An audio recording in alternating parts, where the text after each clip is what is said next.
Aku mengharapkan masuk Tafiz yang baru ni okey lah. Lepas tu form 1 aku start masuk Tafiz balik. Kenapa kau masuk Hafiz balik? Macam ni. Okey kan aku memendam. Aku memang nak menjadi seorang yang Hafiz weh sebenarnya. Betul. Semangat aku tak putus lagi. And aku mengharapkan masuk Tafiz yang baru ni okey lah. Makin Tapi- teruk. Apa jadi kat kau? Okey macam-macam. Tergagap je. aku tanya tau. Makin teruk.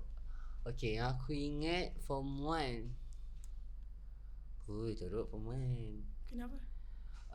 Macam biasalah aku sebagai seorang lembut kan. Lepas tu Diorang memang benci aku lah sebenarnya. Sebab aku ni orang lembut tau. Diorang ingat aku buat-buat.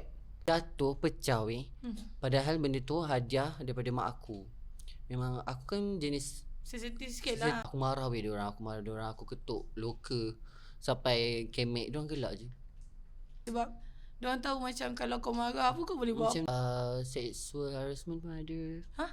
Yeah. Masa form 1? Yeah form 1 dah start kena. Macam mana kau kena weh? Boleh tak kalau kau sharekan dengan kita orang? Macam biasalah aku tidur. Biasanya pagi dah akan kena bangun pukul 5 untuk solat subuh semualah. Tidur aku bangun. Dah pakai jubah semua turun. Lepas tu aku pergi tandas. Okay. Nak buang air kecil. Tapi aku rasa macam lain. Oh, aku faham. Aku Ada sampaikan. kat belakang. Lepas tu aku macam kenapa ni kan? Apa benda ni? Sakit lah maksudnya. And melekit. Oh.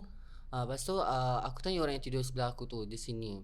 Macam Lepas tu dia kata tak basuh ke? Dia kata macam tu je weh kat aku. Aku macam apa benda ni? Tu sexual harassment. Situ dah start kena pukul juga banyak kali. Aku kena flying kick dari belakang. Flying kick sakit bye. Flying kick dari belakang. Kena tumbuk kat dada, perut sampai senak, sampai lebam-lebam. Lepas tu kan start aku dah slow-slow start rasa macam berat. Hati aku dah start rasa berat.